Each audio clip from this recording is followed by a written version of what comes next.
Do you know that there's this report that suggested that elderly Singaporeans need $1,379 per month for survival? This is the findings, and this was actually done with a big cohort of elderly people, and they were ranging from those in rented flats all the way to private houses. The findings are quite surprising. What do you see? You realize that 1,379 is for those at 65 and above, correct? And if it's a couple, slightly lesser, maybe some economies of scale. Cooking food cheaper, etc, etc. So for a couple, it's only 2,351. And then the last bottom part is those elderly between the age of 55 to 64 only still require 1,721 per month. And take note also, this whole expense chart includes holidays and social activities. Now today, this discussion, my gut feeling is 1,379 really is bare minimum. Hopefully you and I will achieve something a lot higher to make it more comfortable. That's why today I'll be covering 5 key mistakes of retirement planning that you may not know of. And towards the end of the video, I'll be sharing with you a bonus tip. So if this topic interests you, continue watching on.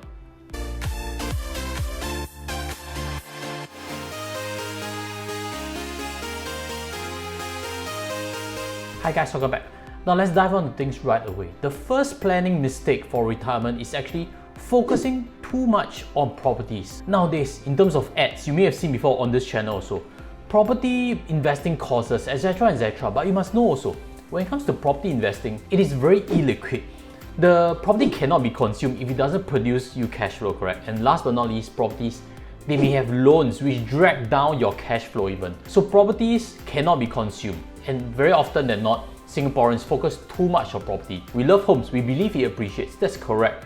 But if the home you stay in is worth too much, then again you can't cash out anything with it. It's easier said than done to rent out a room for retirement cash flow, because at the end of the day, when it comes to older age, you may value privacy a lot more. And even for my own family, my own mom, I had a hard time convincing her to downgrade. We failed at that, so she's still happy at that place. So perspective is very different. When you're old, the property may become a liability instead of a help to your own retirement cash flow. So take note of that. On my own, I see property, if you can afford it, as part of the portfolio of assets. I've even this previous video, if I've not seen it before, inviting you there also. This is if I had $1 million, would I buy an investment property right now? So if you're curious about it, check out that video and we move on to the second point.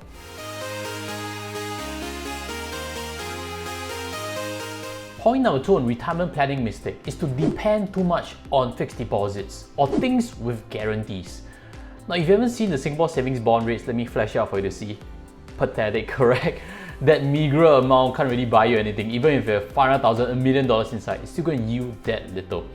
I've actually, in my team, we've tracked Singapore savings bond rates for quite a long while, and we kind of gave up because I no longer believe that it's a good instrument to park into. Let me pull up what I can last show you. You realize that the chart has been trending down, correct? Until COVID-19 hit, and then the rates really plummeted to 1% and slightly less. So as of right now, Singapore savings bonds are really not a good place to park your cash. Fixed deposits, just as bad. Right now, if you check on the market, it's 0.5 to 1% thereabouts. And the whole reason is because the overall interest rate environment of the world has reduced. Everywhere has cut interest rates, and placing too much into fixed deposits and instruments that produce interest rates are just not the way to go. Sometimes you expected your retirement pot to be fully in fixed D and it produced 2-3%, but you couldn't expect that it came down so severely. And then the worst part is it may stay low for a very prolonged period of time. So that's the second mistake of retirement planning, something which I also tried to debunk in this previous video. What if you had all your retirement monies into equity? Would that be better or would that be too scary? So if you're keen, check it out or look for links below for it.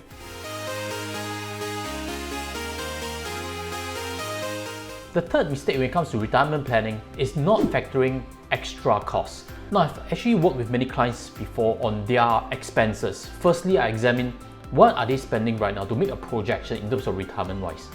And very often, unexpected expenses come up, right? You buy a new house, you buy a new car, you spend on a vacation, unexpected expenses. And let me remind you also, in terms of a retiree, what kind of unexpected expenses come about? For retirees with children, children's wedding, you might need to pay a big ang pao to it. What about children's home? If your child is unable to buy a property of his or her dreams, you'll be chipping into it, correct? 50,000, 100,000? I've seen parents do that before. What about for grandchildren gifts? If you have a new grandchild, wouldn't you want to contribute something to your kid? And of course, these are extra costs for retirees with children. What if you are single and retired? You should also know that if you are a car owner, the COE only lasts for 10 years. There's extra costs that you need to commit if you want to continue driving around. Or you have siblings or elderly parents yourself to take care of and suddenly they require a big expenditure. Wouldn't you dig out from your own retirement pot to help them with that situation? So think about it. Unexpected costs do come up, and that's why you always need to keep a buffer.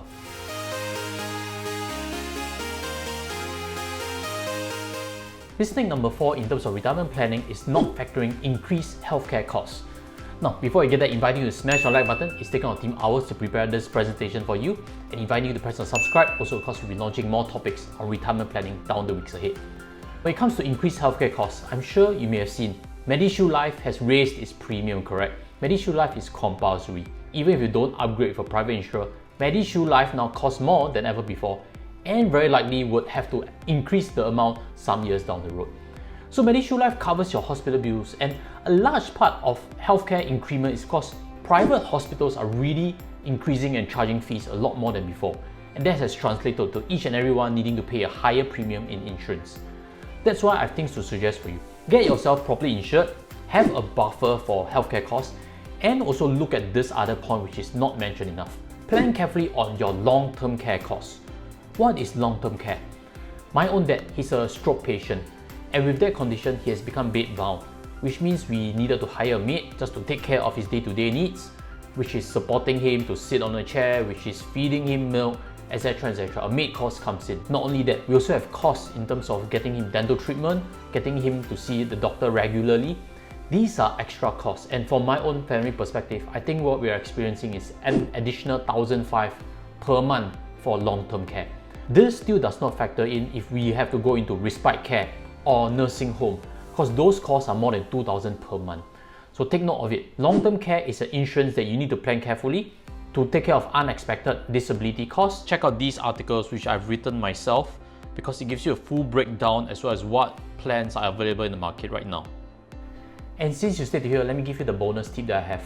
Do your lasting power of attorney. As I said, my dad is a stroke patient, and we've experienced firsthand how much problems it is just to move around finances without a LPA. So do definitely take the effort, especially if you are reaching an old age. Not only that, you should also do your CPF nomination well. Right now, CPF nomination can be done online.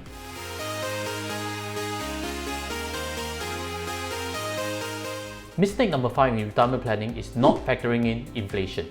I guess you may have heard of inflation in one way or another. We've covered this on the channel before, which means if you have $1 million, you can't possibly expect to consume $50,000 per year for 20 years, simply because the purchasing power decreases in the course of this 20 years. The simple solution, you need assets that are able to escalate in terms of the payouts, or buy assets that appreciate or are inflation proof. Assets that are inflation proof are property investments, are equity investments. So never go 100% cash and fixed deposit, because these are instruments that are not well suited for inflation. So imagine inflation is like heat and cash is like an ice cube, and what you don't want to be in is holding onto the ice cube and hoping it doesn't melt in your retirement years. So back to the point where it pays out an inflated amount. There are endowment plans that are suited for retirement planning that pay you an escalating 2-3% per year, which means you will get an increased amount year by year as you become older. Not only that, CPF Life also has an escalating plan. So if you have enough cash flow right now, or if you're still working, always consider escalating plan for CPF Life. At least the amount they pay out is increasing at a 2% factor per year, which means if you draw out, say $2,000, next year it will be $2,040. So it ensures that you're able to purchase the same things down your retirement years. And as always, if you're concerned that your retirement planning lacks direction, look for my links below. In a one-to-one engagement, I cover private clients, CPF strategies, SRS strategies, how you can invest your cash properly, what to take note of in retirement, such as mortgage. So these questions can be answered, and you can always look for links below. And thank you for watching till here. Subscribe if you haven't already done so, and I'll see you in the future video. Take care and goodbye.